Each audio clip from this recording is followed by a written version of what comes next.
เสริฐอันเกิดมาแต่หัวอกแห่งพระสัพพัญญูเจ้าและบ่ทอดแต่นั้นนำมิตรว่าข้าเขาไหวสังฆังยังปะอาริยสงฆ์ตนทรงปาริสุทธิสินใสโสดอันเป็นสัพปุริสาอุตตมาภสามโมท่านสามประการอันล้ำเลิศด้วยในอันประเสริฐอันจัดวังเกิดยังปัสสาทาสัทธาแก่คนและเทวตาทั้งหลายด้วยย่อแขนก่อนแล้วภิกขุเทโลกัมโพจะฆามังนิสายาโลหันัจจนะปะเทวิหาสี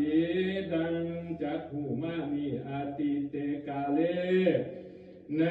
กาลเมื่อก่อนล่วงไปแล้วเอโกเทโลยังมีพระมหาเถระเจ้าตนหนึ่งเสือว่าพระมาไลเถระปาตะโกอันปาอันเป็นอันลือซาภากฏด้วยอิทธิฤทธิ์ย่างอันประเสริฐและมหาเถระเจ้าตนนั้นนิสายะก็อาศัยเสงบ้านอันหนึ่งชื่อว่าโพธิ์ซ้ำชาโพธิ์ข้ามาให้เป็นโคจรโคจัลลาข้ามวิหาสีเจ้าก็อยู่ในโลหานาสนนาโบสตับภปาเนยยาที่เปในตัมภปาเนยยาทวีปอันเป็นที่ตั้งอยู่แห่งแก้วสามประการและด้วยเทโสเทโลอันว่าพระเถระเจ้าองค์นั้นเทียนยอมไปนับเอายังมาประวัติการข่าวสารแห่งสัตว์นาโลกทั้งหลายอันเป็นใหม่ในนรกที่นั่นกเทตวะก็บอกมาแก่ญาติกาวงศาแห่งสัตว์นรกทั้งหลายให้เขากระทำมีท่านและศีลเป็นเขากะล้นโตมหาเถระเจ้ากระทำให้สัตว์นรกให้ไปเกิดในสวรรค์เทวโลกยังสัตว์นรกทั้งหลายให้พ้นทุกข์ด้วยผลบุญอันนั้นสัตว์นรกหากอนุโมทนาเสริญท่านอัญญาพี่น้องแห่งเขาหากจำพาบุญไปหาวันนั้นก็มีแล้วกะทิวาสังยังมีในวันหนึ่งกัจจเทโลอันวาพเถระเทมาไลเถระเจ้าอุทายาสนะลุกจากอาสนะในเมื่อทราบอาทายาเท่าถือเอาย่างบาทแลด้วยผ่ามือแห่งตนไอติดกาบเมืองด้วยกายะแห่งตนแล้วปวิสิตว่าเขาไปสู่หมู่บ้านเพื่อถือเอาเขาบิณฑบาตในการเมื่อเศร้าก็มีแลเอโกลาลีทักขปุริโสยังมีไส้ทุกข์ให้เข็นใจคนหนึ่งอยู่ในบ้านที่นั้นคอยการทำบุปถาทักษาอย่างแม่แห่งตนปัตตาวะไส้ผู้นั้นก็ไปหอดไปถึงยังสาอันหนึ่งเพื่อว่าจะสำลัดเนื้อตนให้เสียแล้วสะอาดตาฐานาหาตาวะไส้ผู้นั้นก็อาบน้ำเสียแล้วทิสาวะก็เห็นดอกนิลาบน7 ดอกกายเหตาวะคายคนนั้นก็ถือเอาดอกนิลาบน7 ดอกฟูงนั้นแล้วก็ออกจากสานันปาฏิสนธิก็ได้ไปตามหนทางในการเมื่อเศร้าที่ตันเทสวาสายผู้คนนั้นก็เห็นยังมหาเถระเจ้าอันมีมือถือบาทคาดด้วยสังฆาติแห่งตนทรงหูปทรงงามดีมีอาริยบทอันประกอบทัศนะขาดสามโมท่านจึงซุ่มนุ่มมายังมือ10 นิ้วตั้งไว้เหนือวางคิ้วแห่งตนวันอาทิตตวาวายังพระมหาเถระเจ้าด้วยศรัทธา บ่เศร้าใสดียิ่งนักหนาทัตตาว่าให้แล้วยังดอกไม้แก้วท่านไปแก่พามาแก่พาเทพมาไล่ตนวิเศษใครเหตุตาว่าหาเอาดอกไม้แก้วดวงดีมีสีใสซื่นสวยงามแบ่งใสโสภาเจ้าจึงยกธรรมอนุโมทนาเป็นในคาถาวาอุปาสกดูลาอุปาสกผู้ยกดอกไม้ให้เป็นทานปัสสนามานาโสคนในสงสารมีใจหวานเหลือแหล่ย่อมแพ้ให้ยังท่านสันนีเทียนย่อมประเสริฐให้บังเกิดข่าวของของแก้วทั้งมวลคำปรารถนาแต่ข่าวจงให้อุบาสกเจ้าได้เสวยสีสมบัติอย่าได้ขาดทุกสัตว์ดังคำปาลบนานเทินเทรูอันว่าปาเถราพมาไลเจ้าไขคำการนุโมทนาเสิงใส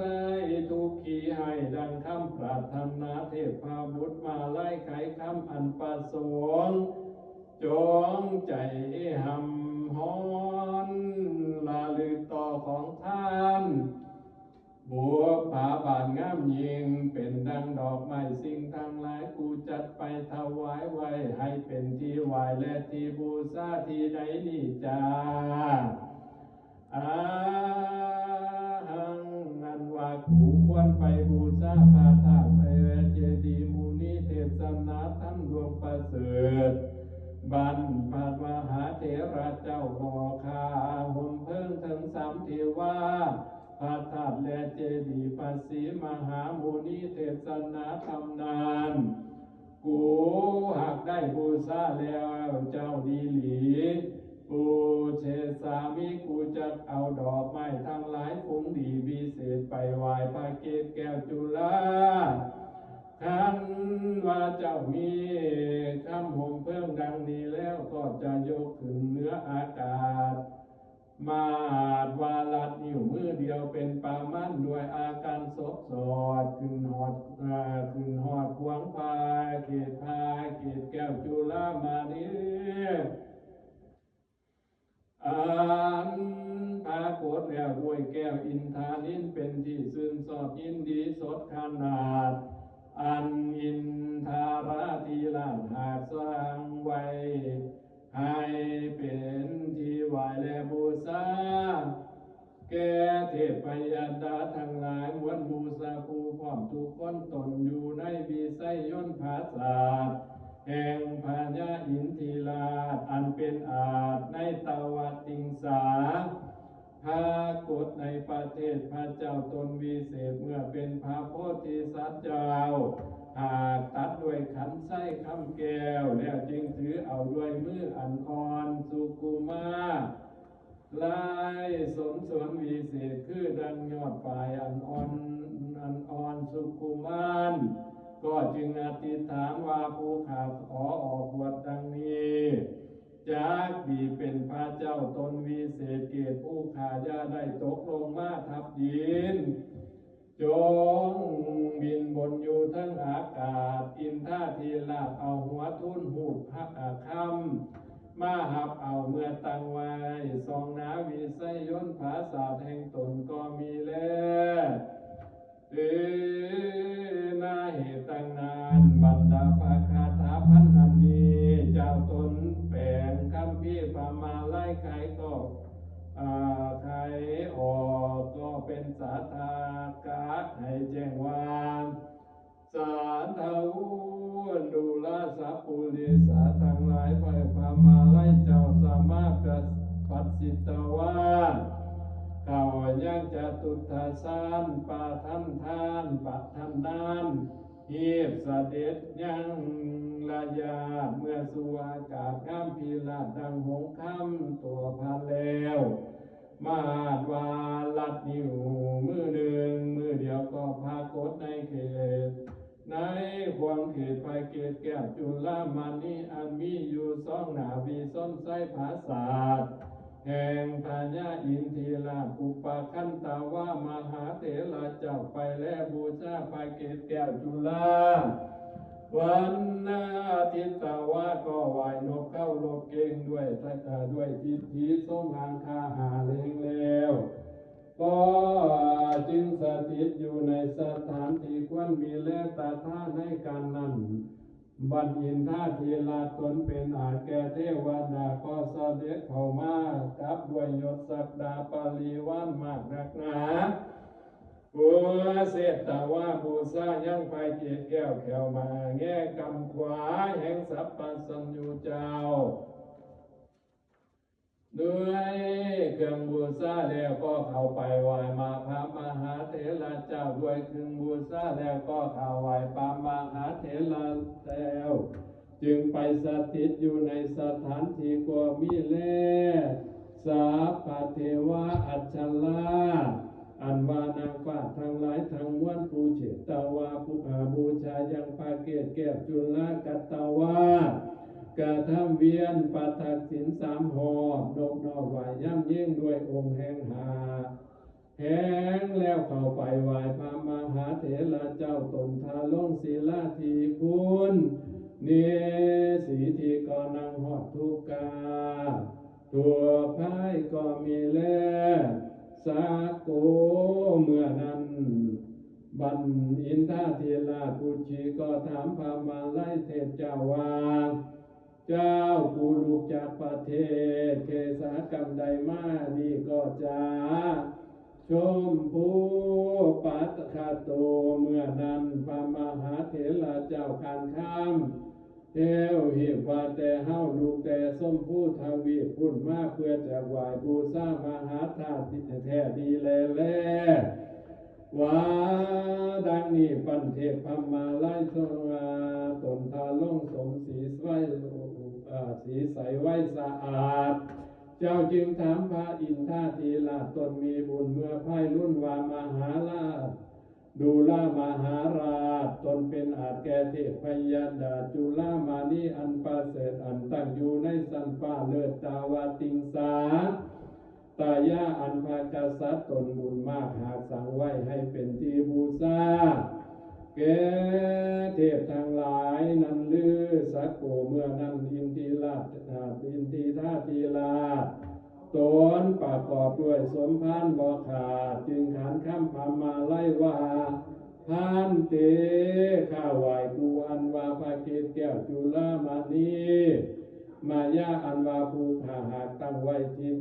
ตั้งไว้เป็นที่ไหวแลบูชาแก่เทพพัฒทางหลายก็คาเลมาไล่มือกระจกไปต่อมาไล่ จก แส ไว้ น ดีกว่า ต่อมาไล่แสน พอดีพองามเนาะไม่ออกนี่ผู้กำกับมันบอกแล้วต่อมาได้แสนเลยว่าสัตว์ปัญญาธรรมะเลย สาธุ